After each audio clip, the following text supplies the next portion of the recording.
ꯃꯌꯥꯝ ꯑꯃꯔꯣꯝꯗ ꯏꯝꯄꯦꯛ ꯅ꯭ꯌꯨꯁꯀꯤ ꯃꯅꯨꯡ ꯍꯨꯅꯗ ꯀꯩꯀꯩ ꯊꯣꯛꯁꯣꯟ ꯃꯌꯥꯝ ꯇꯔꯥꯝ ꯅꯣꯛꯆꯔꯤ ꯉꯁꯤꯒꯤ ꯊꯝꯖꯔꯤꯕ ꯃꯅꯨꯡ ꯍꯨꯅꯒꯤ ꯇꯣꯄꯤꯛ ꯑꯁꯤ ꯈꯨꯔꯥꯏ ꯑꯦꯁꯦꯝꯕ꯭ꯂꯤ ꯀꯟꯁꯇꯤꯇꯨꯌꯦꯟꯁꯤꯒꯤ MLA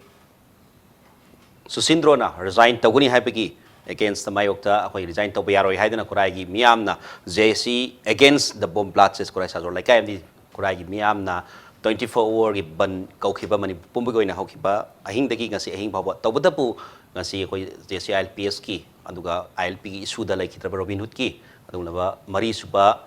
ꯗꯦꯠ ꯑꯦꯅꯤꯚꯔꯁꯔꯤꯒ ꯑꯗꯨꯗ ꯆꯌꯦꯠꯅꯕ ꯁꯨꯝ ꯅꯨꯡꯉꯥꯏꯔꯣꯏꯗꯧꯕ ꯈꯔ ꯂꯩꯕꯗꯒꯤ ꯃꯗꯨ ꯕꯟꯗꯨꯕꯨꯗꯤ ꯋꯤꯗ꯭ꯔꯣ ꯇꯧꯈ꯭ꯔꯦ ꯇꯧꯕꯇꯕꯨ ꯍꯥꯏꯔꯤꯕ ꯔꯤꯖꯤꯒꯅꯦꯁꯟ ꯏꯁꯨ ꯑꯁꯤꯅ not only ꯈꯨꯔꯥꯏꯒꯤ ꯏꯁꯨ ꯈꯛꯇ ꯅꯠꯇꯅ ꯃꯅꯤꯄꯨꯔ ꯄꯨꯝꯕꯒꯤ ꯏꯁꯨ ꯑꯃ ꯑꯣꯏꯒꯗꯧꯔꯤꯕ꯭ꯔꯥ ꯑꯣꯏꯔꯛꯂꯤꯕ꯭ꯔꯥ ꯍꯥꯏꯕꯒꯤ ꯃꯇꯥꯡꯗ ꯈꯟꯅꯅꯕꯒꯤꯗꯃꯛꯇ impact ꯅ꯭ꯌꯨꯁꯀꯤ ꯁ꯭ꯇꯨꯗꯤꯑꯣꯗ ꯂꯦꯡꯁꯤꯟꯗꯨꯅ ꯂꯩꯕꯤꯔꯤꯕꯁꯤ JC against the bomb blast at Khurai Sajor Laikai ko convener ꯑꯣꯏꯕꯤꯔꯤꯕ ꯀꯦꯁ ꯌꯥꯝꯕꯅꯤ ꯑꯣꯖꯥ ꯌꯥꯝꯕ ꯇꯔꯥꯝ ꯅꯣꯛꯆꯔꯤ ꯂꯣꯏꯅꯅ ꯒꯦꯁꯁꯤꯡ ꯃꯥꯏ ꯂꯩꯁꯤꯟꯕꯤꯔꯤꯕ ꯑꯣꯖꯥ professor MC Arun department of anthropology ꯑꯣꯖꯥ ꯑꯔꯨꯟꯕꯨꯁꯨ ꯇꯔꯥꯝ ꯅꯣꯛꯆꯔꯤ ꯂꯣꯏꯅꯅ ꯒꯦꯁꯁꯤꯡ ꯃꯊꯥꯏ ꯂꯩꯁꯤꯟꯕꯤꯔꯤꯕ ꯑꯣꯖꯥ ꯍꯦꯃꯟꯠ ꯀꯨꯃꯥꯔ ꯅꯤꯉꯣꯝꯕ ꯑꯦꯗꯤꯇꯔ ꯁꯅꯥꯂꯩꯕꯥꯛ ꯒꯦꯁ ꯑꯍꯨꯝꯃꯛꯄꯨ ꯑꯍꯥꯟꯕꯃꯛꯇꯗ ꯃꯅꯨꯡ ꯍꯨꯅꯒꯤ ꯃꯥꯏꯀꯩꯗꯒꯤ ꯇꯔꯥꯝ ꯅꯣꯛꯆꯔꯤ ꯂꯣꯏꯅꯅ ꯑꯍꯥꯟꯕꯒꯤ ꯋꯥꯍꯪꯁꯤ ꯑꯩꯈꯣꯏ JC ꯀꯟꯚꯦꯅꯔ ꯊꯝꯖꯒꯦ ꯃꯔꯨꯑꯣꯏꯅ ꯍꯥꯏꯔꯤꯕ ꯏꯁꯨꯁꯤ ꯕꯣꯝ ꯕ꯭ꯂꯥꯁꯠ ꯍꯧꯈꯤꯕ ꯇꯥꯔꯤꯛ 3ꯗ MLAꯒꯤ ꯌꯨꯝ ꯃꯅꯥꯛꯇ ꯌꯨꯝꯗ ꯕꯣꯝ ꯄꯣꯈꯥꯏꯕ ID ꯄꯣꯈꯥꯏꯕꯗꯒꯤ ꯑꯗꯨꯒꯨꯝꯕ ꯃꯍꯥꯛꯅ ꯃꯗꯨ ꯑꯩ MLA ꯑꯣꯏꯕꯕꯨ ꯉꯝꯃꯔꯣꯏ ꯄ꯭ꯔꯖꯥꯒꯤ ꯁꯦꯕꯥ ꯇꯧꯕꯁꯤ ꯃꯄꯨꯡ ꯐꯥꯗ꯭ꯔꯦ ꯍꯥꯏꯕꯒꯤ ꯋꯥꯐꯝꯗꯨ ꯂꯥꯛꯄꯁꯤꯗ ꯂꯥꯛꯏꯕ ꯈꯣꯡꯊꯥꯡꯅ ꯀꯔꯤ ꯀꯔꯤ ꯏꯁꯨꯗꯒꯤ ꯄ꯭ꯔꯖꯥꯅ ꯑꯁꯤꯒꯨꯝꯕ ꯍꯧꯖꯤꯛꯁꯨ MLAꯒꯤ ꯃꯌꯨꯝꯗ ꯃꯍꯥꯛ ꯔꯤꯖꯥꯏꯟ ꯇꯧꯕ ꯌꯥꯔꯣꯏ ꯍꯥꯏꯕꯒꯤ ꯈꯣꯡꯊꯥꯡꯒ ꯂꯣꯏꯅꯅ ꯃꯌꯥꯝ ꯁꯪꯅ ꯁꯪꯉꯤ ꯍꯥꯏꯕꯒꯤ ꯄꯥꯎꯁꯨ ꯑꯗꯨꯝ ꯂꯩꯇꯕꯗꯤ ꯅꯠꯇꯦ ꯑꯗꯨ ꯏꯁꯨꯁꯤ ꯀꯃꯥꯏꯅ ꯑꯣꯏꯔꯛꯄꯅꯣ ꯃꯁꯤꯅ ꯄꯣꯂꯤꯇꯤꯀꯦꯜ ꯏꯁꯨ ꯑꯣꯏꯔꯛꯀꯗꯧꯔꯤꯕ꯭ꯔꯥ ꯅꯠꯇ꯭ꯔꯒ ꯃꯁꯤ ꯀꯃꯥꯏꯅ ꯆꯪꯁꯤꯜꯂꯛꯄꯅꯣ ꯍꯥꯏꯕ ꯋꯥꯐꯝꯗꯨꯅꯤ ꯀꯔꯤ ꯍꯥꯏꯕꯤꯅꯤꯡꯉꯤ ꯁ꯭ꯋꯥꯏꯗ ꯈꯤꯇꯪ ꯍꯥꯏꯕꯤꯌꯨ ꯁꯤꯒꯤ ꯑꯩꯈꯣꯏꯒꯤꯅ JC ꯑꯃ ꯁꯦꯝꯗꯨꯅ ꯑꯩꯈꯣꯏꯒꯤ MLAꯒꯤ ꯃꯅꯥꯛꯃꯛꯇ ꯌꯨꯝꯗ ꯕꯣꯝ ꯄꯣꯈꯥꯏꯍꯟꯕ ꯑꯗꯒꯤ MLAꯗ ꯑꯩꯈꯣꯏꯒꯤ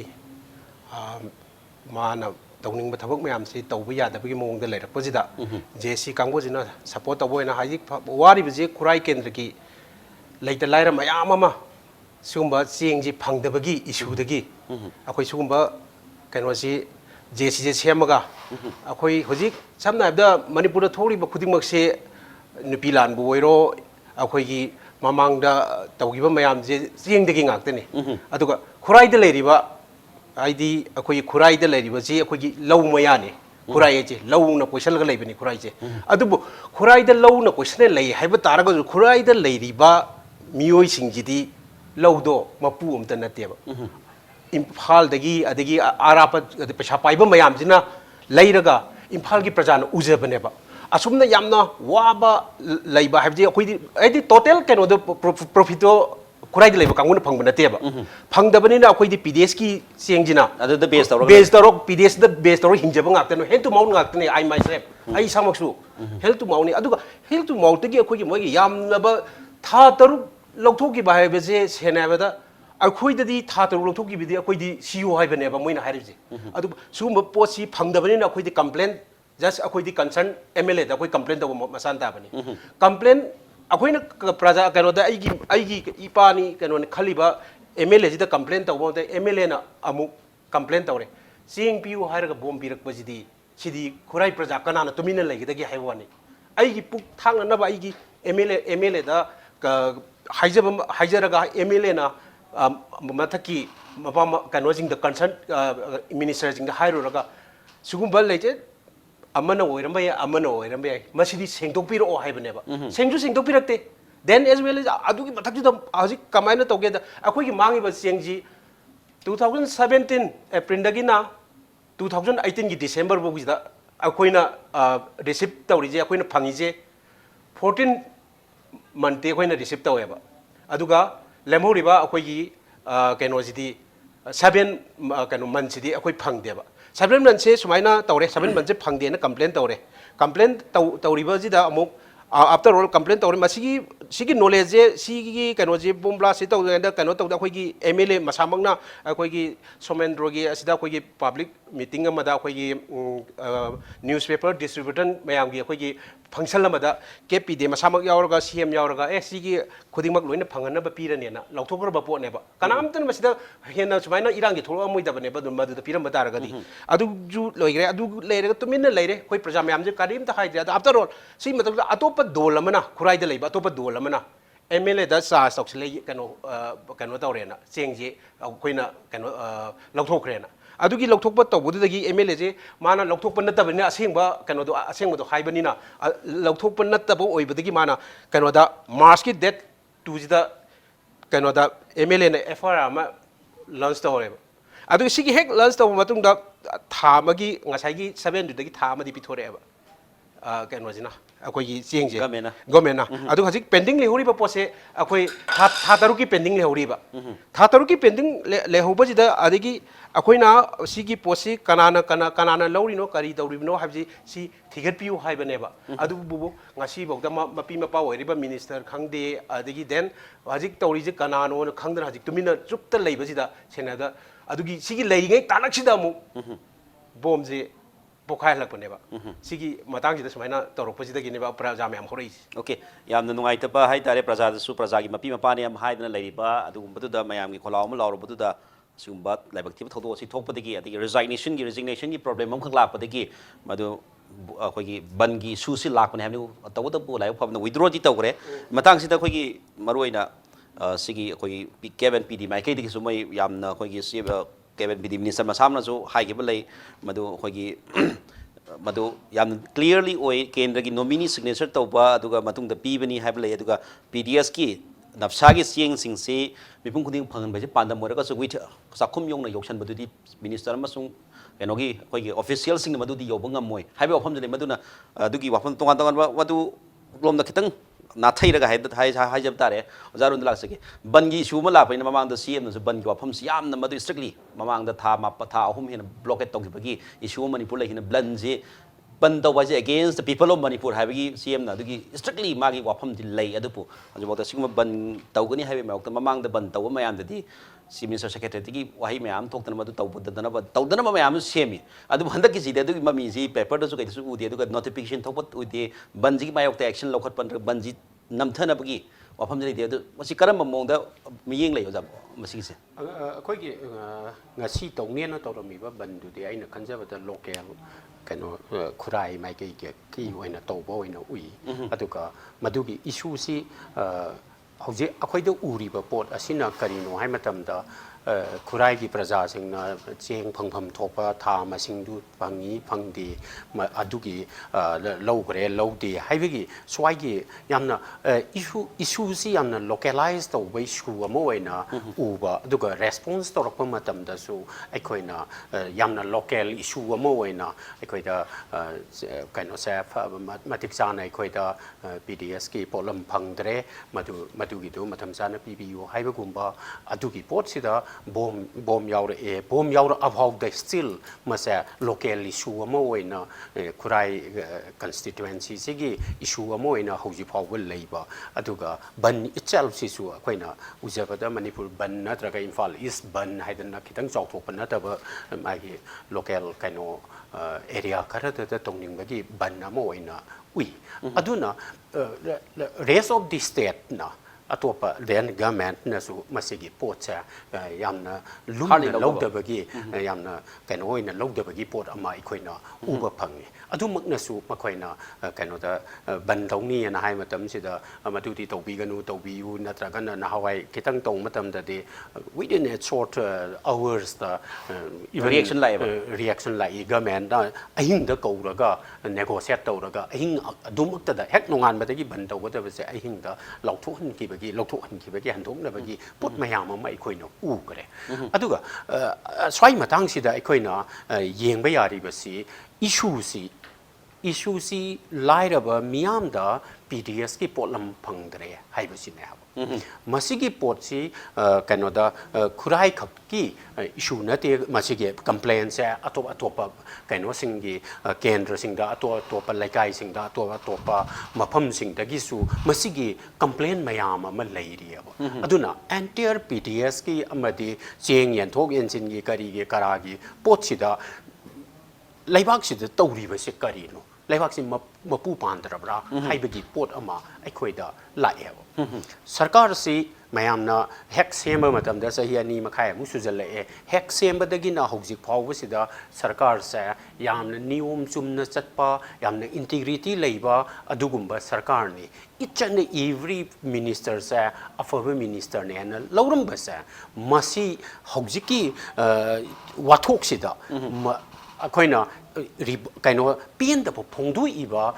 asawba phongdu iba haigadra pen da phongdu iba honorable MLA asa masi ruling party gi MLA ne aduga mahna asawba phongdu iba sina mahaki party du na pai riba mahaki party du na lead tawriba coalition government tu da ne aduna swai sida karino tawriba se haidana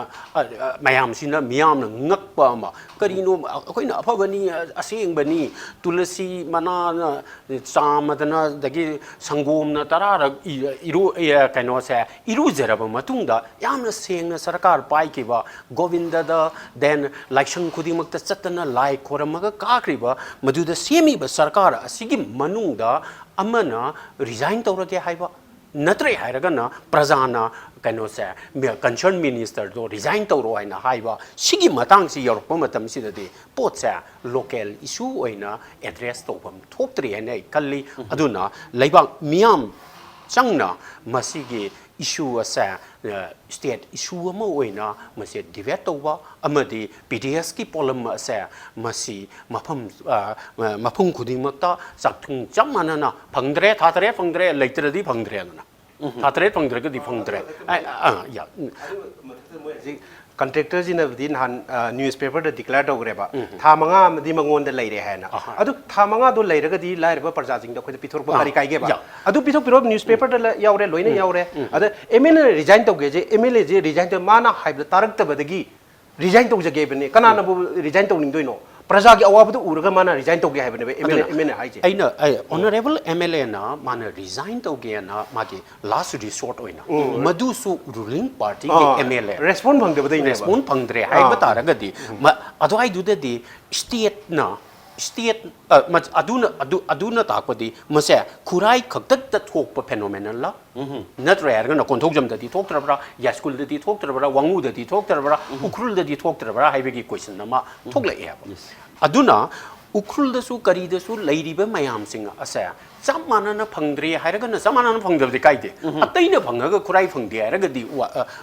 kaino ma leire mawung jida leide khurai gedang phangdaba tare 59 kendra jidi loi phange na laune ba ji kaino da khurai gi di phangdabi complain tawdere atai di tumina leirmen phangine na laune ba koina phange di moi phangbagi ne ba tumi leide phangdaba phoi complain ne ba tawde mathang ra nom la ji ga jarang gi lo sam akoina adu roi de 59 je akoina loin phange haidori bra natraga na 59 da 59 kendra sida susindro gumba MLA leitabagi wafam la haibagi wanga ma la aduna akoida yengba yari ba se hojikti ai PDS se ma laira ba da pigatori ba magi kaino mayam singa asa masi tasingna kamaina operate tori bage amadi maduda hori basina kadai dano maduga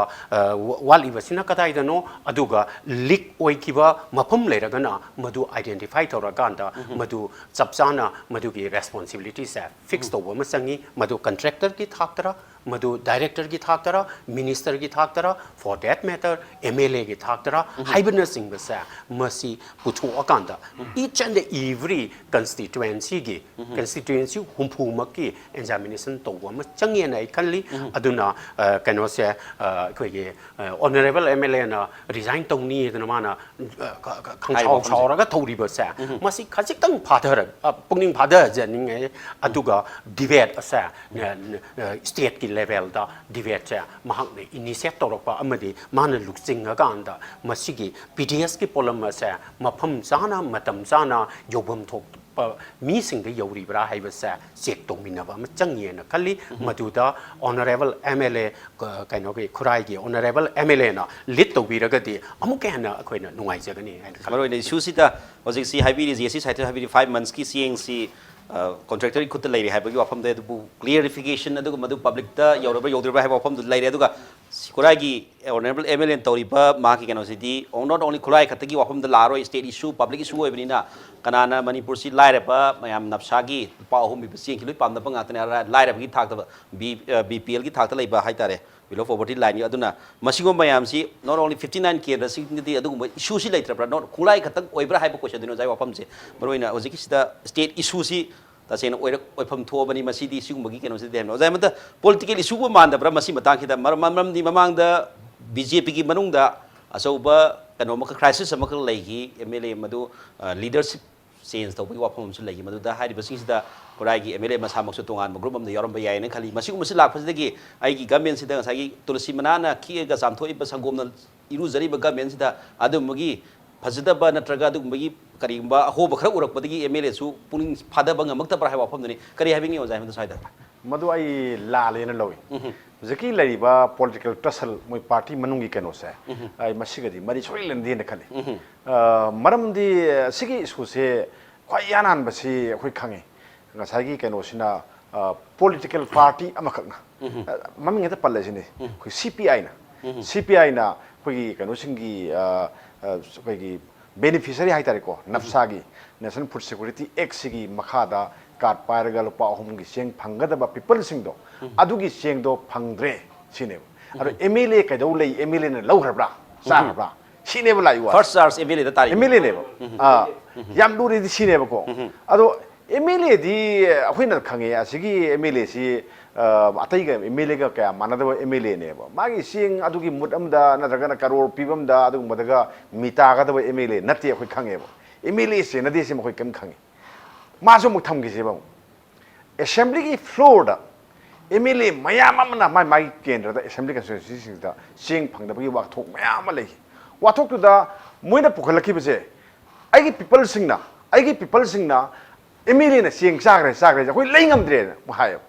aduna kanana logono sing sengdopi se minister da direct high question ja dum high rabane ba madagi pakum phangi da lakha bane ba just adu magne ba jiki yai ma da thois honorable MLA yai ma da tawri se adu ne ba sing di mana sade adu mana local MLA oirure mayangi mapi pa oirure aduga mame pa oiro mangon da sing do langjale bordo nang ne MLA ni na nangi people sing da phangda ga di nang sabra hai bo hang do lakan da masi ikai nu sisu yana nang ngane khali ma nungju nungai ra moin khali pote ad mana di mongda di power moevo ma khangum da ba suya sieng su mai torong ngani ga amdi kurai gi oina pulap gi oina ai sieng phangda bane di ai thajdi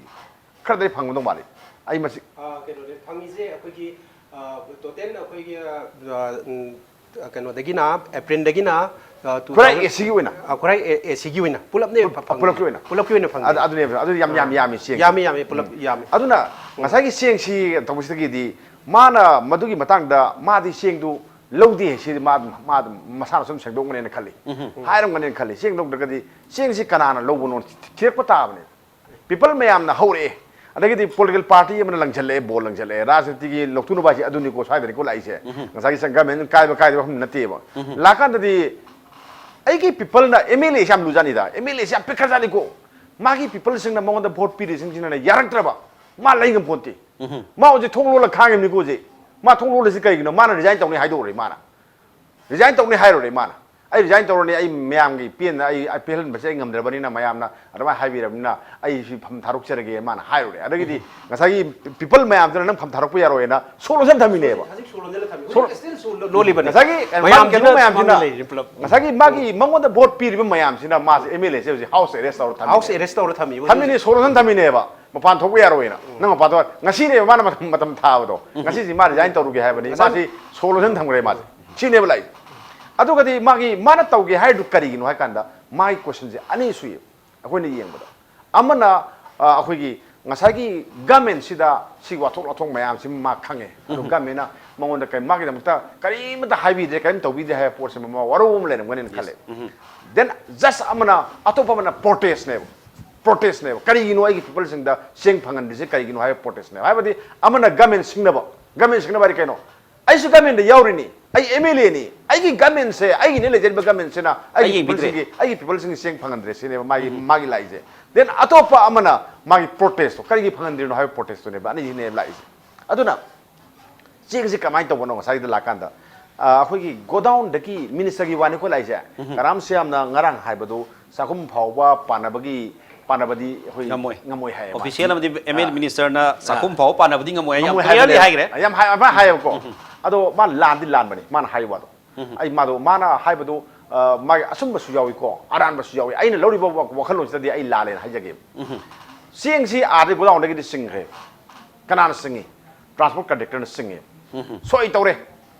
ꯇꯧꯔꯦ ꯁꯤꯡꯉꯦꯕꯒꯤ ꯒꯣꯗꯥꯎꯟꯗꯒꯤ ꯁꯤꯡꯊꯣꯛꯈ꯭ꯔꯦꯕꯒꯤ ꯔꯦꯀꯣꯔꯗꯇꯤ ꯃꯣꯏꯗ ꯂꯩꯔꯦ ꯑꯗꯨꯗꯤ ꯀꯩꯗꯧꯔꯦ ꯀꯗꯥꯒꯤ official ꯑꯣꯏꯕ ꯄꯣꯠꯇꯨꯗꯗꯤ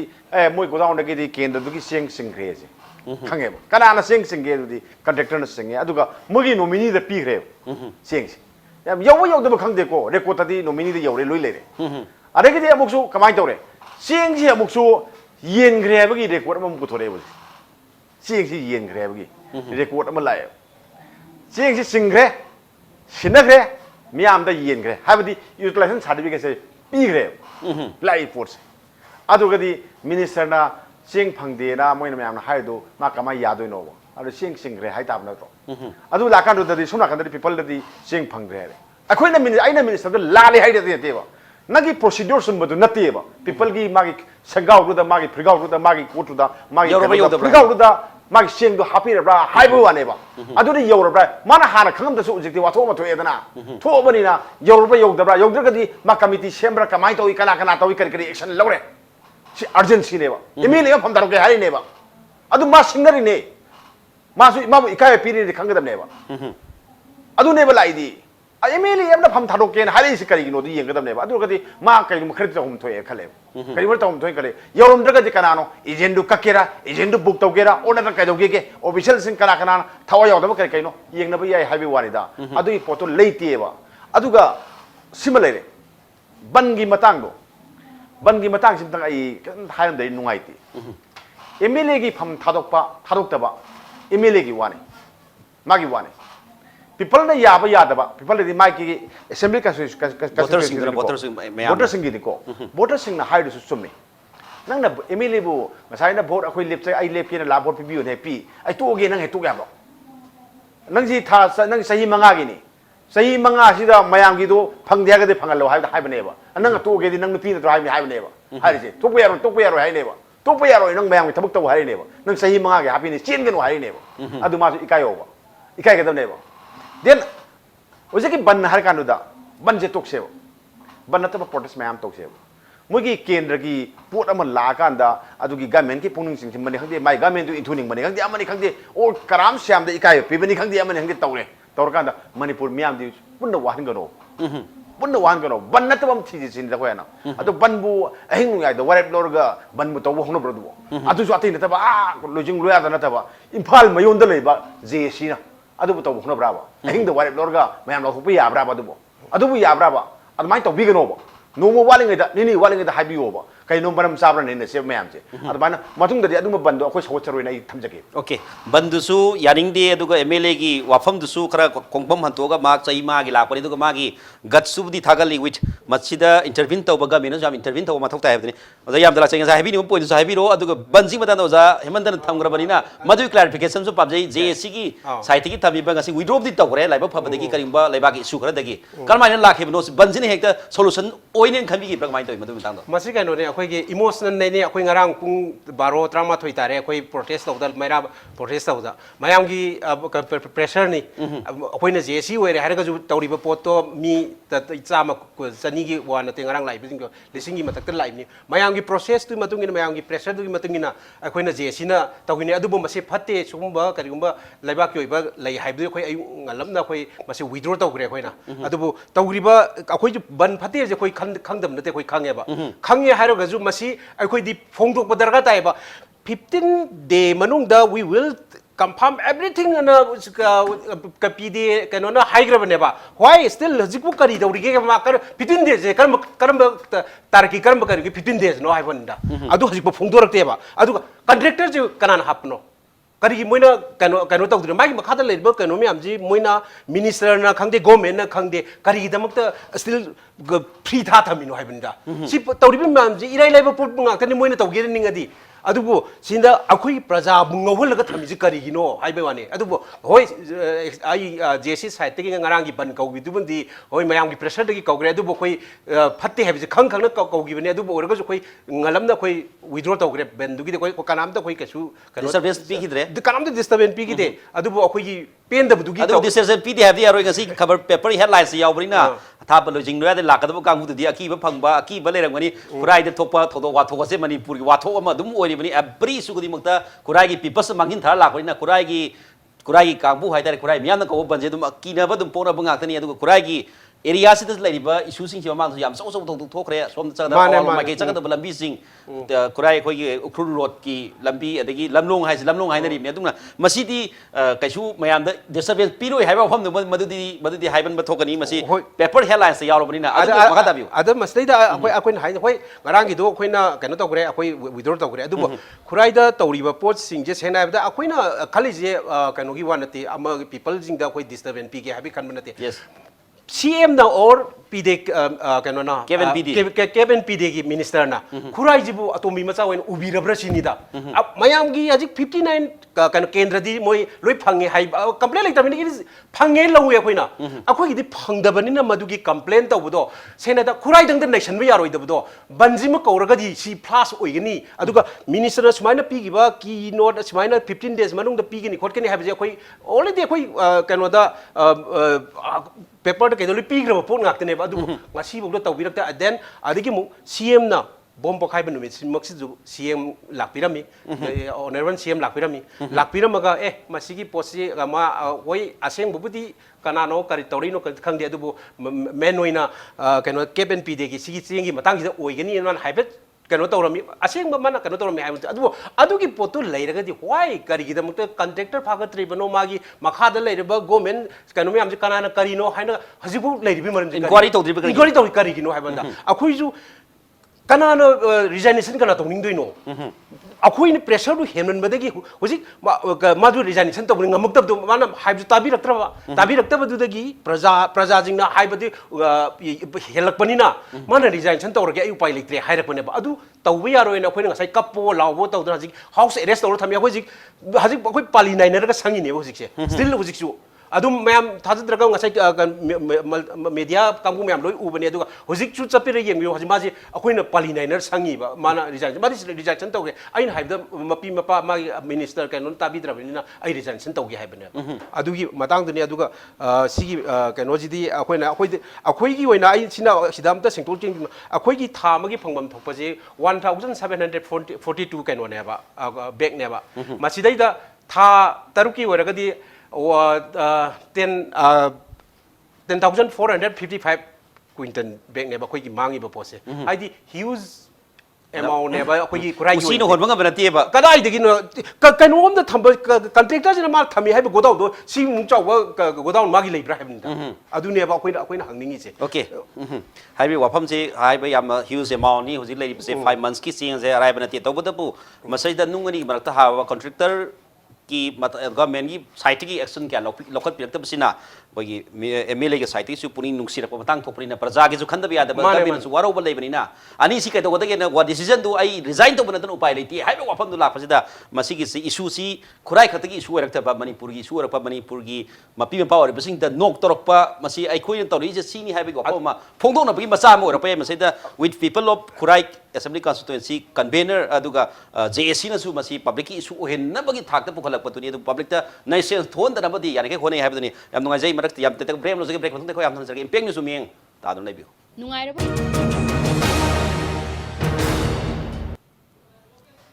break thon ta mayam khon ta pra nok sari nei nazari basi impeng news ki manung na thabjari basi khurai MLA resignation issue haibani resignation tauba sina public ta khurai gi people's pelhan गदोरीब्रा Manipur People's Party Manipur government पारा तंबीरीब्रा है वाफम ओजा अरुण लाक्सरम के मरुना हजिकी ओजा हेमंतना है वाफम से issue से तसेंगना माद चार्ज तौर मैम पेंदबदी लापने है पब्लिक नत्रग गवर्नमेंट अखोई कई है अनौब लाइसन गदोरीब्रा करी ओपिनियन ओजा लेसू ममांग फोंदोपीरे करी करी पब्लिक कई तौनी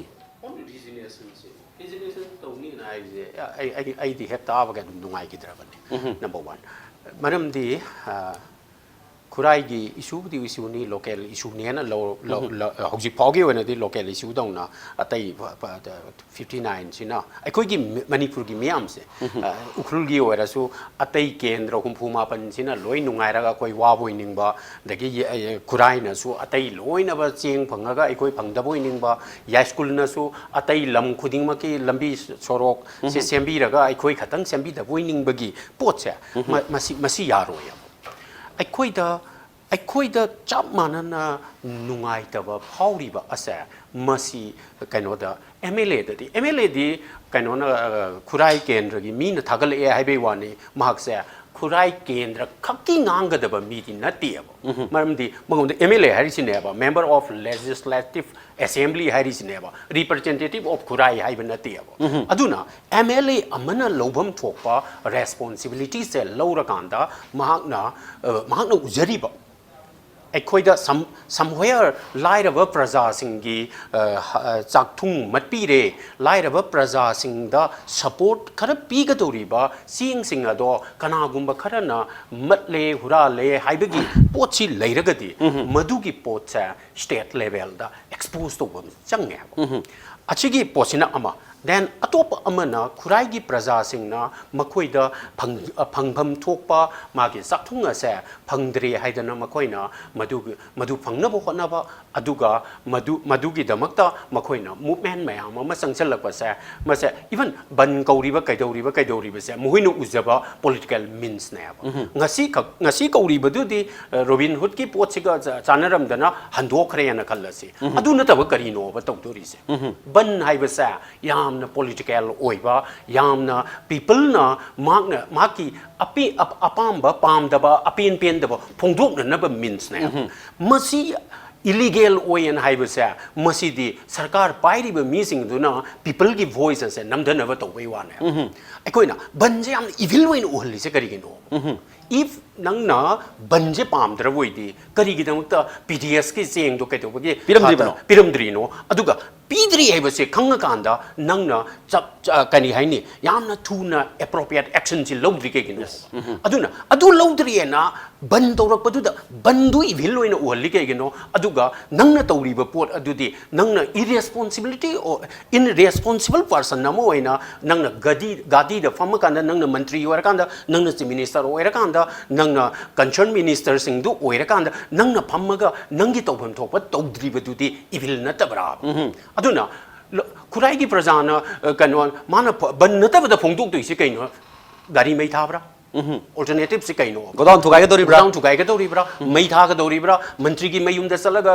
पेट्रोल बम लंगजलगदोरिब्रा मखोइदा अतोप मीन्स लेतेबा अदुना यामना पीसफुल ओइबा मओंगदा माना पामजरिबा पोट असे बनगी पोचे ngasi नुमित चानरमदबना अमने that is another issue मदो अदुगा हायेंगमकी बनजे Pung तरुक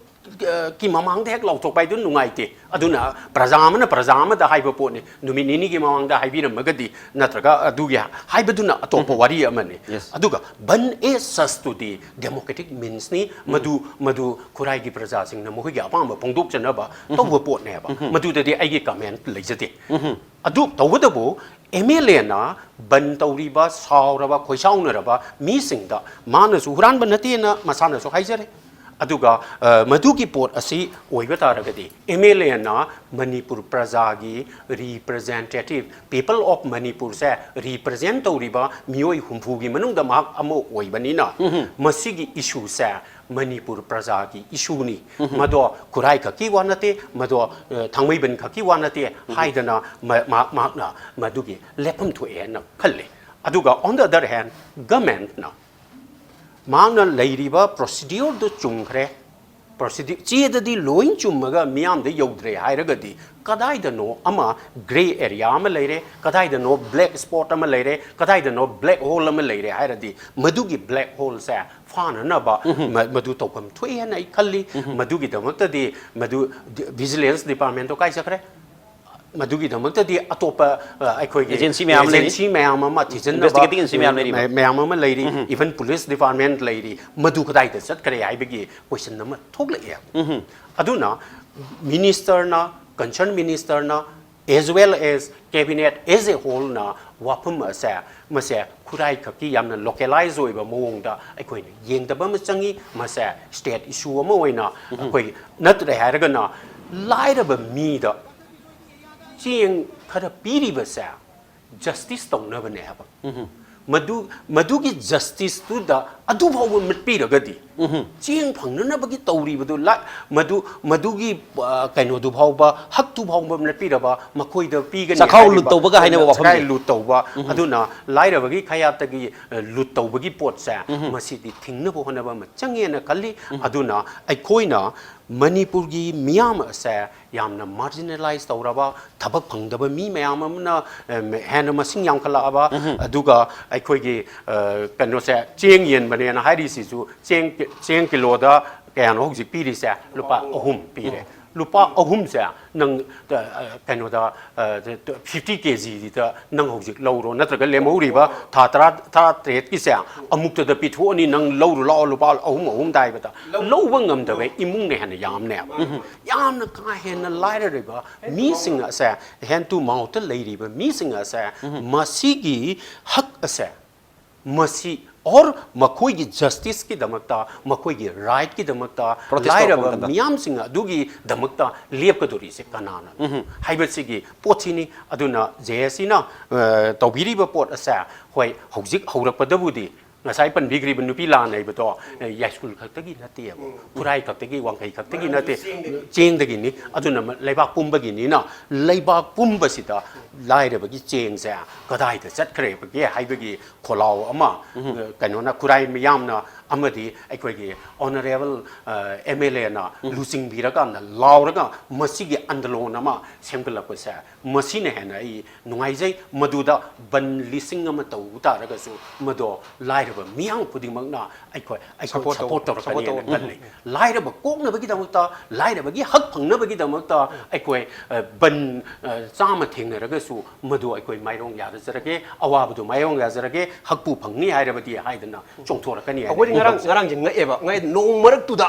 nong jam taribani nong marak tuda aduk jam miyam je support torkani je koi thaje deba nong marak ji ni ka haiche kanam tana tanna po ne ba any protest ai rally je adu nong marak tu nong chut moi kang deba lepaga leiba yamna emotional oi bezani masigi pose yam adu hojiki haibiri ozaru nu haibiri laire bagi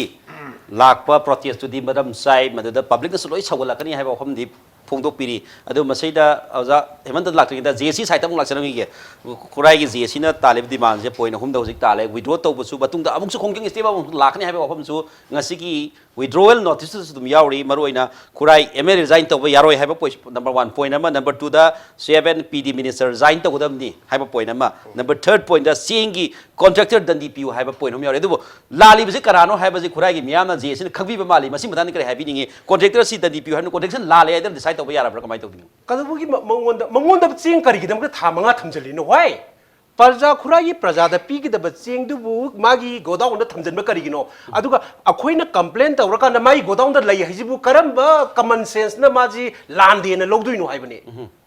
खुराई प्रजा अखोइ जिबु अपंग अदु सी मतांग दा contractor के site की minister के site की वहाई मयाम भी ताजरे अखोइ अदुम paper यावने contractor के साइट की एजिंग के साइट की अदुगा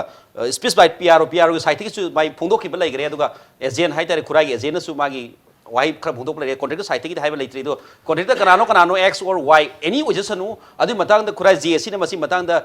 मदुगी व्हाइट पेपर हाइतारे सोराप डिटेल्स समदि खंगबी लैब्रा मदि मतांग ओदि करि लैबि मसे डिटेल्स से अखोइगी कनो जी कॉन्ट्रैक्टर जी अखोइगी हेमंत ना अखोइगी सिकोन की कनो जी ना माना ओइरे ओइरिबा पोसी माना हुजि हारिबा पोसी मसी अखोइगी होय अखोइगी दी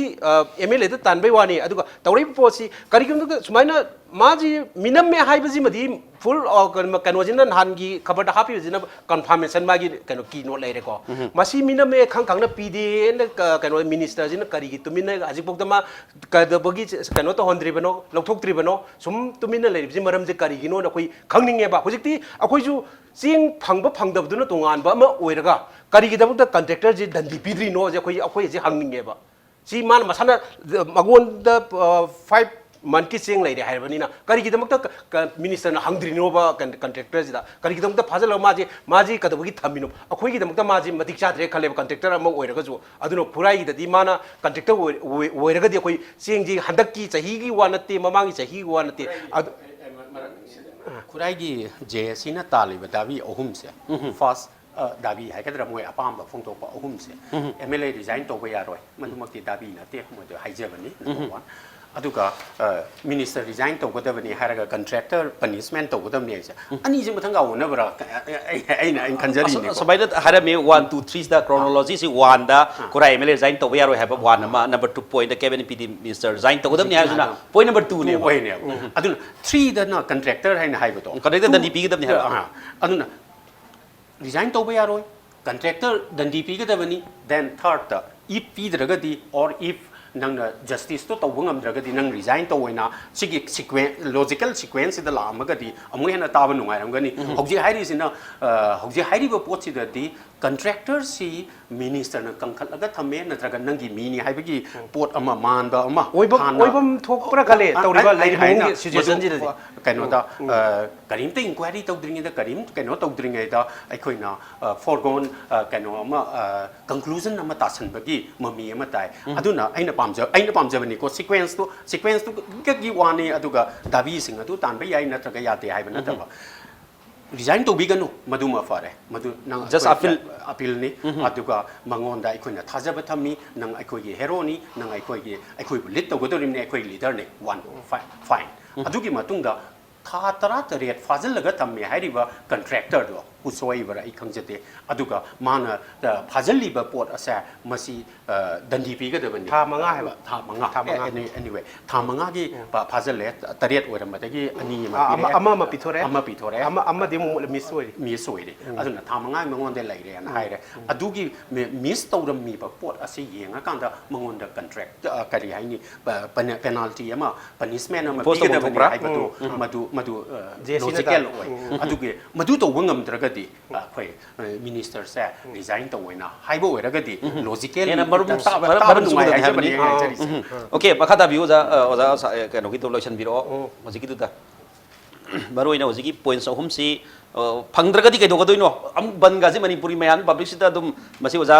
कनो ओजारो न बनगा सगोरपे अहुम नतबिदा पब्लिक ता अवाब तारम याम यौना बगिदम बन लिसिंग तरो जम थेनानि हाइबो अहुम दुदी फोंदो पिरियड से लेमेन अमोइना पब्लिक अमोइना हाइबो अहुम मदुदा दुम इंदोरी ब्रा मसी अखोइदी हुजिक सेनाबदा अखोइगी 60 प्रेसिस क्वेश्चन अमा लाए प्रेसिस क्वेश्चन लाए दि तौरिबो पोसी अखोइदी अखोइ MLA दि हजिल मादी रिजाइनेशन जे मा हंद्रेबा मा हंदबनिना अखोइदी अखोइजु मसीगी पोसी माना हंद्रेबा आइदी अखोइना हाइजा अमगी वांते एवरीथिंग अखोइ गॉडफादर नाक्तनि खुदिम मिनिस्टर कंगदे CM कंगदे तौरिबो पोसे सोल्व से आइना हाइना गवर्नमेंट ना तौबियो हाइबने अखोइना हाइजे हुजिक अखोइना अखोइ ऑनरेबल MLA जिना रिजाइनेशन तौगे हारिजे प्रजा की प्रेशर ngमदबदगी तौरकनेबा मा कनोली विलिंगली तौगे हाइबन नतेबा प्रजा की प्रेशर जी यामनबदगी तौदा अदुना हुजिकती अखोइगी मोइगी कॉन्ट्रैक्टर की जिदा पनिशमेंट पीद्री बौदी अदुगा केबिन पीडी की मिनिस्टर ना माना ngमद तारगदी मागी आई ngमदे हाबिगी रिजाइनेशन पीद तारगदी अखोइ मखातानम चथगिने ओके मसे यामना JSC साइटिंग जो हाइबिरी मदु यामना पब्लिक की कनो तौबनिना JSC की पब्लिक कुराई की MLA ना लौरी डिसीजन जो मासु यामना काई नुसी यानरकपा अमसो अमसु ngakon ngamuktamina ina resign tobna phari habigi decision loropasina adugi wafam do lakonina madu yamna arai ba issue madi or state issue ni public mapim pa or government amicable solution ma purana bagi wafam duti jesi sai thamini ozai mata kari having lotion last point kai thamini होगी कनो से national food security act से act सी मालेम दाई तारे पृथ्वी सिदा India ना Sao सिंगनब मखक ओइरि music से अदु मसिंग ngam चलिनी अतै अतै स्टेट सिंगदा मसिगी मिवा मसाजे के लांगते स्टेट खरददी हुजिगी लुपा अहुम पीरब सिंगसे लुपा अनि खक पी करिगिनो हाकादा मागी स्टेट सिंगसिना सेंटर ना योलो हारिबो लुपा अहुम दो आई लुपा मा सब्सिडी जको पिजरगे पैसा पुथोक लुपा अनि द फीरिने अदुना मरम ओरकांदा अखोगी अफ्रीका रोमदा तै लेबाक रोमददी मी से सा फंगदबगी वाइखु मानबा मयाम लेदना अदुगुम इंडिया दा मी उरक्त्रबने हुजिक इंडिया दी सराय हेन मी की मसिंगसी नोंग नोंगी हंदरकना हुजिकती फिल्म फगलब हाबदी मिपुंग खुदिम मसिंगसे सराय हेल बे यारोय हाबगी पांदम दोने अन राइट टू फूड टू नेबर पीरिस सिने national food security act analyze ने मजे फंगम थोक पोट अमा ओइरबने फंगम थोक पोट अमा पीपल ना फंगदे हाइबसे फंगदे हाइबसिदा kai mantri tokro MLA tokro ba government kai doge ha port ma lai government se ko yam yeng se government kai doge ha port ma na ko kai haram de people na kai ha ta ko kai ma ngai ti people na phangde hai re object phangde hai na government na madu gidu kai no ma yeng thokpra mana yeng thokpra ma port ma lai re are people de so na ka labi thingni ko kani ma tawni har ga di kari no people na pa me potu kai no o smile to na ma lai re ko di no ngai ko ai inquiry ma tawgi ge ama tawgi ge no yam to lep ko habi ai are MLA na pham tharo kani har ga BJP ki ai ngai mi ko BJP ka ngus ka mai to bu salai ba ga no khang de ko semin se satpra na semin sa na kawr ka na nang tawnu hai bra party ki president kai chakre party president nang na har ji kari no ne nang kari awa tar ge ne si hang nam thok ta bra ba khoi ta di am ta MLA kana la ke sini semin sa ka la amba no mi tu na ta ba MLA kana la ka da nang ge awa tar da khoi sharu yari si kana na hai ge sibu kari sibu sana kanun sibu discipline force ne kamana ko hai do no ba ai khara ta mieng sang ning ai se moi bu sai jabana sa de ko sang ning ba do ni da hai ning ba do ni da colleagues ni MLA colleagues ni mane ma BJP ne ba ma MLA ne ba lawmaker ne ba ma se ma gi wakat se ma kai khuna bi o ba ai to khro ba ai di le me ne ba aro ma gi kan su ma gi miam su to pi khro ba ma ga miam du wakal du ma na pham thar ka su man thado ka ji kai no yeng ga dam ne ba ma SIM से सिल्लो नरगना बिसोर से सिल्लो और नरगना मजाई कराम से आप दो हम थादो हाइबगी मा प्रोटेस्ट होबदी नते दना मा अदुदि नते बजिगी ओइना दि अदुगी ओइगदि मा mang थोने बा सिगी पोर्सी लाप कानदि चीफ मिनिस्टर से मागी थोदांगम सावेबो माना तंगाई फदगदि मयाम दु उनगदबने बा आदा सोलुशन न थामि मयाम दु उनर कान माइ बेनसा नोय हल्लो आई थों तोरगी आई रेस्पोंसिबिलिटी लौरगे नुई मंगारगी मंग द मरा लेबदु कइनो कइनो आई येंगे कना कमाई तबनो येंगे नुइना ने गनुगी खोई कराम श्याम दो मफम लौथो हाइदो अरसु मासी बरम साब्रा सादब्रा आई येंगे खोलगे हाइरगे माना रेस्पोंसिबिलिटी पुनमक्सि लौरगा माना पीपल सिंदा फजना कन्विंस तोरगा नदगदि अदुने मयाम हाइजे गो टू विलेज हाइको गो टू हिल हाइको गो टू खुराई हजि दरकार निको हजि am दरकार निको हजि am थुबनि को MLA मा पाथो आदि निको जिसे MLA फजल थामि निको मयामना सावरि निको मयामना सिनेबा लाइसे सी पोस्ट से मिन से आई चलनिंगे नत्रगना मागी टिम माना सब फरक तार संगदगसु मागी MLA कोलिक मयाम लेजु तर टिम थार कांदा ए अखोय नंगिदा फजना लेपिको नंगन तक कंदर याय अखोय यायको अखोय पुना थेंगनमने सि गायना तोरगा समिनरगदि फैदना नतर तुंगान सम थातुंग अदो बतांग सिते येम यारिदि सुमाइना तोरिबे प्रोटेस्ट सि याम इसम सम नदुम याम लाइट ऑन लौरब जाला हाइबे वफम दुदि हेक्टर लाइट लौदी लौरमोय टेलीफोन ना केकेनो पाव फॉर्म बा आई फोन गने न खाली अदि अखोयना मदु खंगदे अदो लौहम थोक्तन ने कोइ हाइजे लौहम नि थोक्तबनी मा BJP की MLA नि मा वालगदि गमे सेमसु यारो दोनि वरी बोबा अदुना मागी वासे माना प्रोटेस्ट तौरे हाबदा नासुंगदब लेरगदि लाले मदु तौगनो मरु एबो लौगदबनि लॉ मेकर नि मा लाइक हाइबा हाइतबा मा अदु तोपदा तौबा मा ngoksenबा फैजन होय खंगदे लॉ मेकर नि मा खुराइगी मियांगी ममाई नि मा अदुगी खुराइगी मियांगी ममाई दो गवर्नमेंट सिना ngau इकाइ खनोक्सिने हानिंगिस ओके खुराइगी पब्लिक की लेरिबा पब्लिक की ओइना सोंथरि रिप्रेजेंटेटिव लाइसे असेंबली फमगा लॉ मेकर बोइन लेरिबनि माना सिगमा प्रोटेस्ट अब तरंग मतमदा मयामना BJP की कोलिग्स अद MLA कोलिग्स सिंगना करिगिदमक तौरिबनो हाइबदि प्रोटेस्ट सुदि मदुगी पेदब मयामदि लौमिनबा तामिनबा मागी